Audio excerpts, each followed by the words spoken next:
পানিতে বাসাবো। আমি মোটরের সাথে পাওয়ার ব্যাংকটা ভালোভাবে কানেক্ট করতেছি, আর পাওয়ার ব্যাংকটা ভালোভাবে কানেক্ট করার পর দেখলাম কোনো সমস্যা নাই, মোটরগুলো ভালোভাবে চলতেছে। আমরা মোটরের মধ্যে যে পাখাগুলো দিছিলাম এগুলো ছিল দোকান থেকে কিনে আনা, তাই হয়তো এরকম স্পিড ছিল না, কেননা আমরা শৈশবে যেই মোটরের পাখাগুলো বানাইতাম সেইগুলো বানানো হতো টিন দিয়ে, যার কারণে অনেক স্পিড হইতো।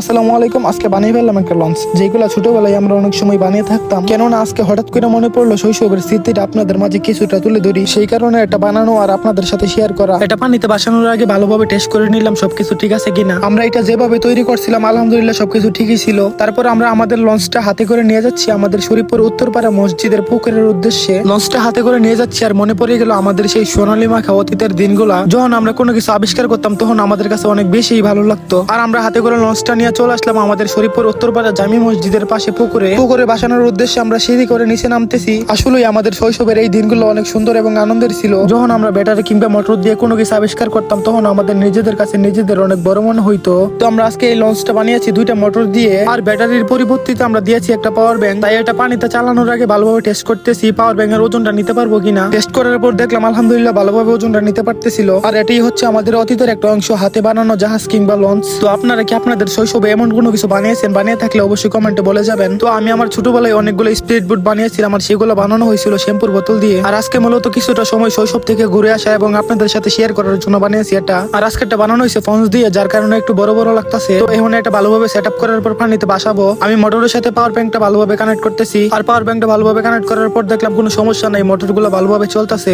আমরা মোটরের মধ্যে যে পাখাগুলো দিছিলাম এগুলো ছিল দোকান থেকে কিনে আনা, তাই হয়তো এরকম স্পিড ছিল না, কেননা আমরা শৈশবে যেই মোটরের পাখাগুলো বানাইতাম সেইগুলো বানানো হতো টিন দিয়ে, যার কারণে অনেক স্পিড হইতো। অবশ্য আজকে মোটরের সাথে সংযোগ করা কলমটা অনেক বড় ছিল, যার কারণে এরকম প্রেসার পাইতাছিল না। অবশেষে পানিতে বাসিয়ে দিলাম আমাদের ছোটকালের অতীত। আর লঞ্চটা বাসানোর পর বসে বসে দেখতেছি এরকম স্পিড পাচ্ছিল না। আজকে আমাদের হাতে বানানো লঞ্চ আমাদের শৈশবের দিনের মতো হলো, কিন্তু এরকম ভাবে চলতেছিল না। অর্থাৎ আমরা আমাদের ছোটবেলায় যে লঞ্চ, নৌকা এবং জাহাজগুলো বানাতাম মোটর দিয়ে, সেইগুলো পানিতে বাসানোর পর মনে অন্যরকম একটা শান্তি লাগতো, সেই শান্তিটা আজকে পাচ্ছি না। হয়তো আমাদের শৈশবে বানানো লঞ্চ থেকে এটা একটু সুন্দর ছিল, কিন্তু আমাদের শৈশবে নিজের হাতে বানানো লঞ্চ, স্পিড বোট এইগুলো চালানোর মধ্যে যে একটা শান্তি উপভোগ করতাম সেই শান্তিটা আজকে খুঁজে পাচ্ছি না। তো আজকে আমরা আমাদের লঞ্চটা চালানোর পর অনেকক্ষণ চললো, আর লঞ্চটা চলতে চলতে পুকুরের এপার থেকে ওই পারে গিয়ে লেগে গেল, কারণ আমাদের লঞ্চে তেমন কন্ট্রোলার ছিল না, যার কারণে সে চলছে তার নিজের গতিতে। পরে আমি আর আমার ভাতিজা ইসুফ পানিতে নেমে গেলাম আমরা আমাদের হাতে বানানো লঞ্চটার কাছে যাওয়ার জন্য। আমাদের লঞ্চে এরকম কন্ট্রোলার কিংবা বইটা ছিল না, যার কারণে আমরা বাড়ি থেকে প্রস্তুতি নিয়ে আসছিলাম পানিতে নামার জন্য, অর্থাৎ গোসল করার জন্য।